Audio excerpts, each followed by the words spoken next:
Shalom Bapak Ibu Saudara sekalian, kita berjumpa kembali dengan acara yang kita cintai, acara yang memberkati kita, yaitu acara Menerima hari ini. Di dalam acara Menerima hari ini, kita akan belajar kebenaran firman Tuhan, meskipun tidak terlalu panjang, yaitu berupa renungan-renungan singkat, tetapi akan memperkaya kita, sehingga kita lebih mengerti akan isi hati Tuhan ketika kita makin banyak belajar tentang firman Tuhan. Saya percaya bahwa Roh Kudus akan memberikan kepada kita senantiasa pewahyuan ilahi, pembukaan rahasia firman Tuhan, dan selalu baru setiap pagi, sehingga kita makin lama boleh makin kaya dengan firman Tuhan. Sehingga dengan demikian, maka kita akan menjadi semakin dewasa, semakin mengerti akan hati Tuhan. Mari kita buka terlebih dahulu acara Menerima hari ini dengan doa. Terima kasih Tuhan kalau kami boleh belajar firman Tuhan, karena kami tahu manusia tidak hanya hidup dari makanan jasmani saja, tetapi kami hidup juga dari makanan rohani Tuhan. Kami perlu akan firman-Mu, karena firman-Mu itu akan menuntun jalan hidup kami ke jalan kebenaran Tuhan, yang akan membawa kami ke dalam kehidupan yang kekal, keselamatan, dengan cara kami hidup sesuai dengan firman Tuhan. Berikan kepada kami Tuhan rahasia-rahasia yang baru, pengertian-pengertian yang baru dari firman-Mu. Roh Kudus senantiasa berikan hikmat pada kami semuanya.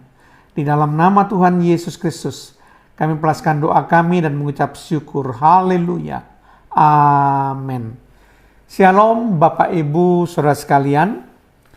Kali ini saya akan membahas topik teladan Ishak. Sekali lagi, topik yang akan saya bahas di dalam Menerima hari ini adalah teladan Ishak. Kita tahu siapakah Ishak, dan banyak sekali cerita mengenai Ishak yang dikorbankan, kan kemudian digantikan oleh anak domba, oleh Abraham. Tentu kita mengerti semua cerita-cerita itu karena seringkali menjadi topik cerita yang diulang-ulang, ya, diceritakan karena menunjukkan bagaimana Abraham beriman kepada Tuhan ketika Tuhan meminta Ishak putranya untuk dikorbankan kepada Tuhan. Dan Abraham ternyata taat. Tetapi kali ini kita tidak membahas tentang iman, tetapi kita membahas tentang teladan dari Ishak itu sendiri. Nah, kalau kita akan melihat dalam Kejadian pasal yang ke-26, nah Kejadian pasal 26 ini terdiri dari 35 ayat. Kita tidak akan membaca semuanya, tapi dari Kejadian 26 ini paling tidak kita akan bisa mendapatkan pelajaran yang sungguh amat sangat baik. Kita bisa melihat teladan Ishak yang sungguh amat baik. Paling tidak saya sudah menemukan ada 6 teladan Ishak yang sangat baik untuk kita ikuti. Sehingga kalau kita meneladani cara hidup Ishak seperti yang dikemukakan dalam Kejadian 26, maka hidup kita akan berkenan kepada Tuhan. Mari kita akan gali satu persatu ke-6 teladan Ishak seperti apa, supaya kita paling tidak bisa meneladani cara hidup Ishak ini. Nah, mari kita akan membaca yang pertama, Kejadian 26 ayat yang kedua dan ayat yang ke-6. Kejadian 26 ayat yang kedua. Lalu Tuhan menampakkan diri kepadanya, kepada Ishak, serta berfirman, "Janganlah pergi ke Mesir, diamlah di negeri yang akan kukatakan padamu." Ayat yang ke-6, jadi tinggallah Ishak di Gerar. Nah, Bapak Ibu Saudara sekalian, pada masa itu, pada waktu itu timbul kelaparan yang begitu hebat, sehingga Ishak ingin pergi ke Mesir, tetapi dilarang oleh Tuhan, ya, sehingga Tuhan menginginkan Ishak tetap tinggal di negeri Filistin, yaitu di kota Gerar. Nah, ternyata di sini teladan yang pertama yang bisa kita ambil ketika Tuhan memerintahkan Ishak supaya jangan pergi ke Mesir dan diam di Gerar, tetap di negeri orang Filistin, ternyata Ishak taat.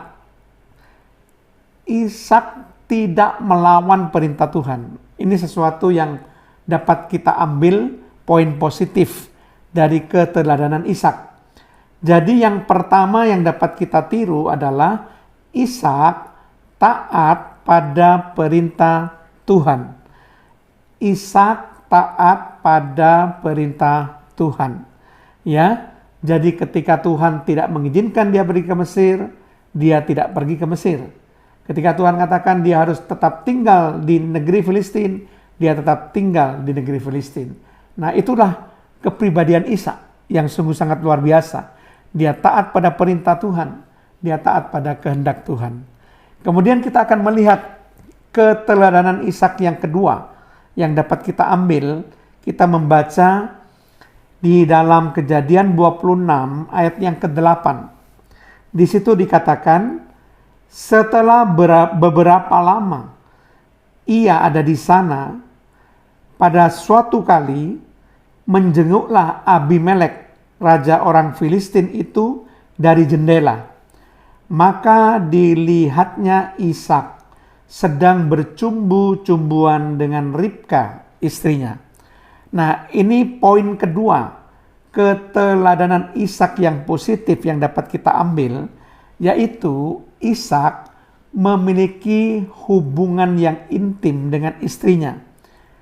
Ishak memiliki hubungan yang mesra dengan istrinya.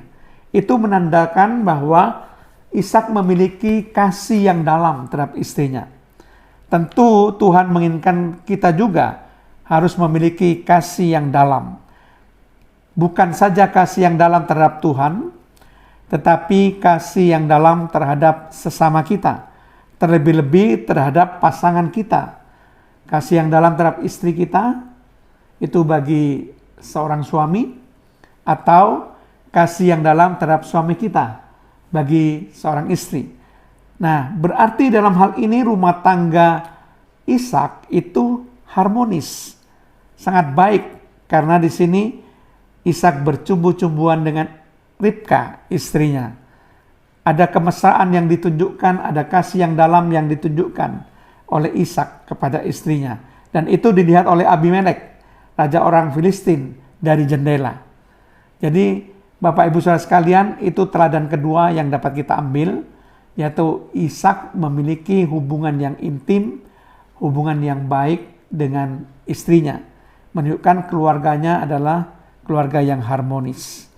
Kemudian teladan yang ketiga, kita akan baca Kejadian 26 ayat yang ke-12 sampai 13. Maka menaburlah Ishak di tanah itu, dan dalam tahun itu juga ia mendapatkan hasil 100 kali lipat, sebab ia diberkati Tuhan.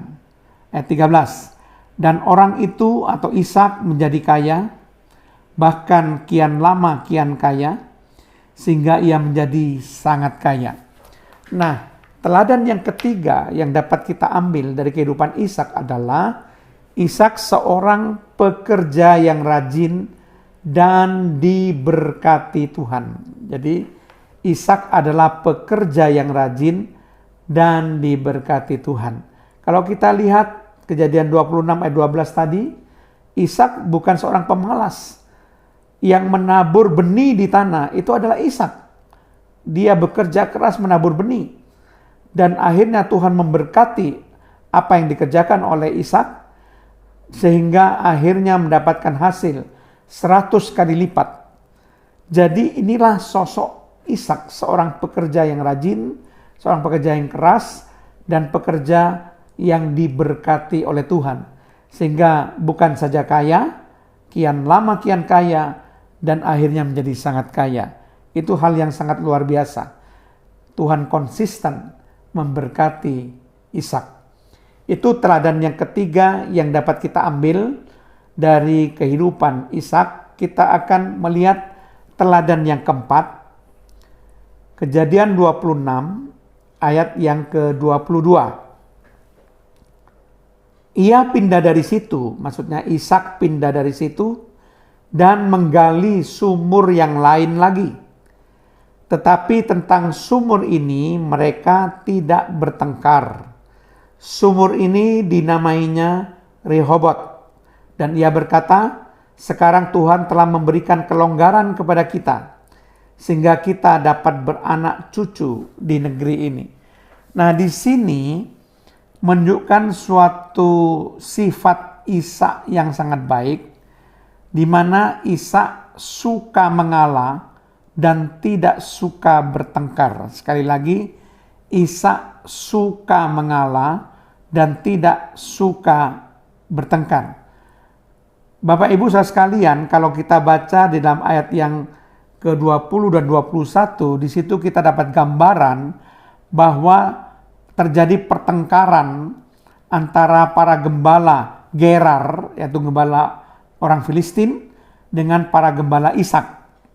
Karena mereka memperebutkan sumur yang digali oleh Ishak dan pekerja-pekerjanya atau gembala-gembalanya, dan menghasilkan air yang berbual-bual, jadi air yang banyak. Dan kemudian gembala dari Gerar itu mengatakan air ini kepunyaan kami, karena Ishak memang tinggal di negeri orang Filistin. Tetapi Ishak tidak bertengkar dengan gembala Gerar dan dia merelakan sumur yang dia gali pertama kali berbual-bual yang bernama sumur Esek, dia berikan pada para gembala Gerar. Kemudian para gembala daripada Ishak menggali sumur lain. Dan kemudian sumur ini menghasilkan air juga. Dan kembali para gembala Gerar bertengkar dengan para gembala Ishak. Dan mengatakan bahwa itu sumur itu ingin diambil kembali oleh para gembala dari Gerar ini. Maka Ishak menamai sumur itu Sitna dan dia pindah dari tempat itu dan gali sumur yang ketiga.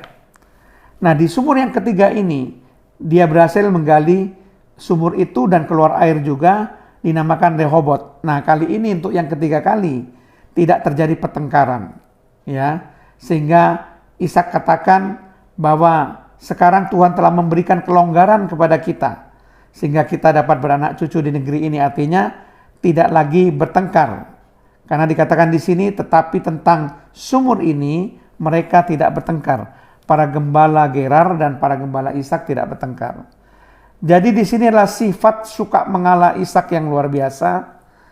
Sifat tidak suka bertengkar daripada Ishak yang luar biasa. Ishak memerintahkan para gembalanya untuk mengalah dan pindah untuk menggali di tempat yang lain. Sumur Esek direlakan, sumur Sitna direlakan, sampai sumur Rehobot itu tidak terjadi pertengkaran, baru Ishak menggunakan sumur itu. Ini suatu keteladanan yang sangat luar biasa yang dapat kita teladani daripada Ishak. Nah, kita akan melihat yang kelima. Teladan yang kelima, Kejadian 26 ayat 25. Sesudah itu Ishak mendirikan mezbah di situ dan memanggil nama Tuhan. Ia memasang kemahnya di situ, lalu hamba-hambanya menggali sumur di situ. Nah, dalam ayat yang ke-25 ini, kita bisa melihat bagaimana Ishak memiliki hubungan yang intim dengan Tuhan. Ishak suka untuk mendirikan mezbah bagi Tuhan, suka berkomunikasi dengan Tuhan, suka memanggil nama Tuhan. Jadi bukan saja Ishak itu pekerja keras, tetapi dia suka untuk membangun persekutuan atau hubungan yang intim dengan Tuhan. Suka berkomunikasi dengan Tuhan. Jadi ini sesuatu yang perlu kita teladani Berarti Ishak itu selalu mengucap syukur kepada Tuhan atas segala apapun yang Tuhan lakukan dalam kehidupannya. Ketika dia diberkati oleh Tuhan, dia dirikan mezbah, dia memanggil nama Tuhan, mengucap syukur pada Tuhan, dan dia berkomunikasi dengan Tuhan, menyatakan ucapan syukurnya, saudara. Ini suatu hal yang perlu kita tiru dan kita teladani. Kemudian kita lihat teladan yang keenam yang terakhir, kita baca Kejadian 26 ayat 28. Jawab mereka, kami telah melihat sendiri bahwa Tuhan menyertai engkau. Sebab itu kami berkata, baiklah kita mengadakan sumpah setia antara kami dengan engkau. Dan baiklah kami mengikat perjanjian dengan engkau. Nah, Bapak Ibu saudara sekalian, dalam ayat yang ke-28 ini kita melihat bagaimana Ishak disertai oleh Tuhan. Jadi kalau sampai Tuhan menyertai Ishak, berarti karakter Ishak itu adalah karakter yang baik. Cara hidup Ishak adalah cara hidup yang berkenan kepada Tuhan. Cara hidup Ishak adalah cara hidup yang menurut kehendak Tuhan, sehingga Tuhan selalu menyertai Ishak. Nah, Bapak Ibu saudara sekalian, kita melihat keenam teladan daripada Ishak yang kita pelajari saat ini. Saya akan review kembali apa yang sudah kita bicarakan. Teladan Ishak yang pertama, yaitu Ishak taat pada perintah Tuhan. Jadi dia selalu menuruti apa kehendak Tuhan. Kemudian teladan yang kedua, Ishak memiliki hubungan yang intim, hubungan yang mesra, hubungan yang baik dengan istrinya, menunjukkan keluarganya yang harmonis. Kemudian yang ketiga, Ishak seorang pekerja yang rajin dan diberkati Tuhan. Yang keempat, Ishak suka mengalah dan tidak suka bertengkar. Yang kelima, Ishak memiliki hubungan yang intim dengan Tuhan. Dia selalu mengucap syukur, membangun mezbah untuk memanggil nama Tuhan. Kemudian yang keenam, yang terakhir, Ishak disertai oleh Tuhan. Nah, Bapak Ibu saudara sekalian, mari kita meneladani kehidupan positif daripada Ishak, sehingga kita menjadi orang yang diperkenan oleh Tuhan. Amin. Mari kita berdoa. Terima kasih Tuhan kalau hamba-Mu sudah membahas tentang teladan Ishak. Kami tahu ini adalah hal yang baik untuk kami bisa teladani. Kami ikuti Tuhan, supaya kami boleh menyenangkan hati Tuhan. Mampukan kami untuk menjalani apapun yang Tuhan kehendaki untuk kami lakukan seturut firman-Mu. Di dalam nama Tuhan Yesus Kristus, kami melepaskan doa kami dan mengucap syukur. Haleluya. Amin.